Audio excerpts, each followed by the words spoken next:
Oh my, this ball is crushed. Where will this one end up?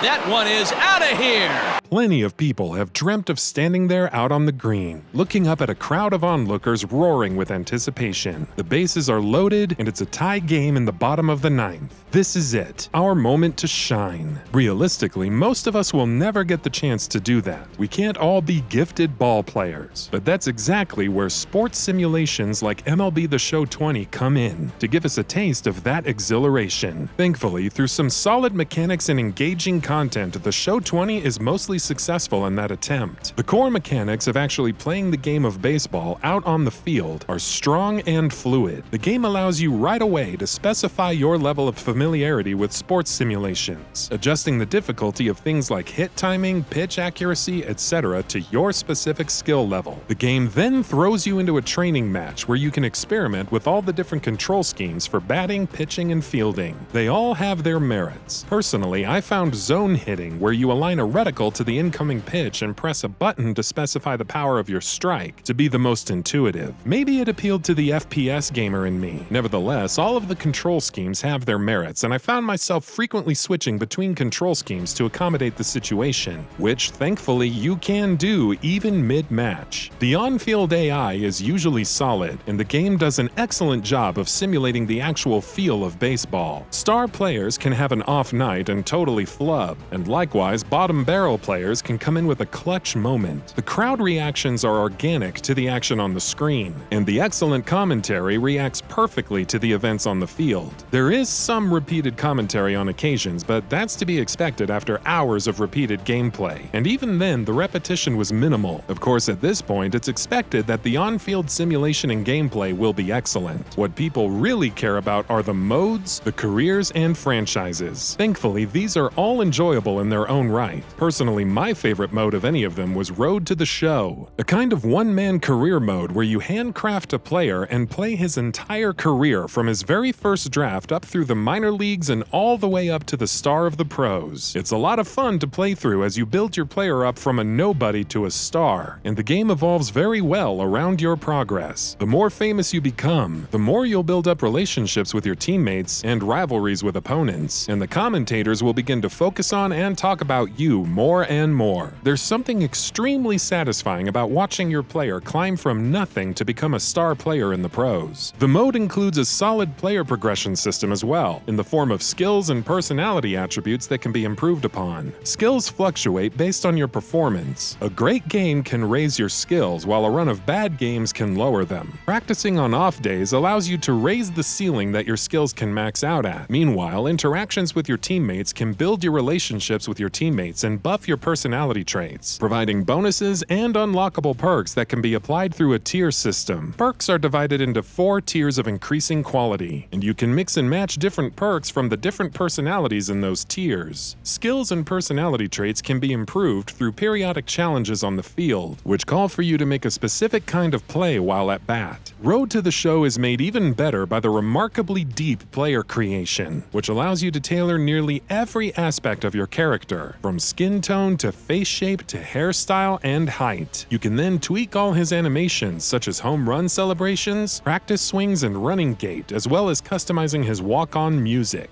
Finally, you assign him a broad character type, which outlines his starting skills and skill ceilings, and specify his primary and secondary positions on the field. There's a lot of room to tweak your player to look and act however you want him to, and you can unlock even more customization options through gameplay. Having that level of control over your character really helps to build your investment in his journey, and helped make Road to the Show my favorite mode in the game. That's not to say the other modes aren't fun as well. March to October sees you taking control of a specific major league team for the duration of a season. The game throws you into matches, usually mid-match and usually later in the game, when there's some kind of clutch to pull off, with the goal of building momentum for your team to ride. Depending on the quality of the team you choose, their goals for the season can differ. Some teams only aspire to reach the postseason, season, while others aren't satisfied until you lead them all the way to a World Series victory. March to October is kind of like a bridge between the intimacy of Road to the Show and the larger, more strategic aspects of franchise mode. Speaking of franchise mode, this is likely to be the heart of the game for many players. Franchise mode is exactly what it says it is. Players take on the role of a team's general manager and lead the team for as long as they can, hopefully to a World Series victory. This mode is by far the most complicated, as the player has to manage trades and acquisitions, roster lineups, player salaries, injuries, sponsorship deals, the list goes on. Thankfully, for those of us who are a tad bit less experienced, the game allows you to set any specific aspect of the management simulation to either be manual or be automatically handled by the computer, allowing you to focus on the aspects of management that you enjoy the most or are most comfortable with. As a more casual baseball fan, it's concessions like that impress me about this game. For those who want it, there is an intensely deep baseball simulation at work here, with seemingly infinite details and specifics that can be tweaked and controlled to provide you with as much depth and control as you want. And for people who enjoy this game more casually, there's the option to automate a great deal of the more complex aspects of the game, allowing us to focus on the parts we're most comfortable or interested in. It's that willingness to compromise and to make the game as broadly accepting as possible that really impressed me here. The game also includes an online mode where you build a team either using a preset pro team or building a custom one of your own, and build up your squad of players, stadiums, and equipment to compete against other players. These are unlocked throughout all the different gameplay modes, not just multiplayer. There's a lot to play with here, though obviously the game was less populated than it will be after release. All things considered, MLB The Show 20 surprised me. The depth I expected was there, and on full display. Of course, there are some things that can't be compromised. The game makes the obvious assumption that you already understand how baseball works, and the game wasn't perfect. As previously mentioned, commentary can sometimes repeat more than I'd like, and the delivery of custom player names is almost always awkward. But overall, MLB The Show 20 is a strong sports game, one deep enough for pros, but welcoming enough for beginners. If you have any interest at all in a solid current baseball sim, you need look no further.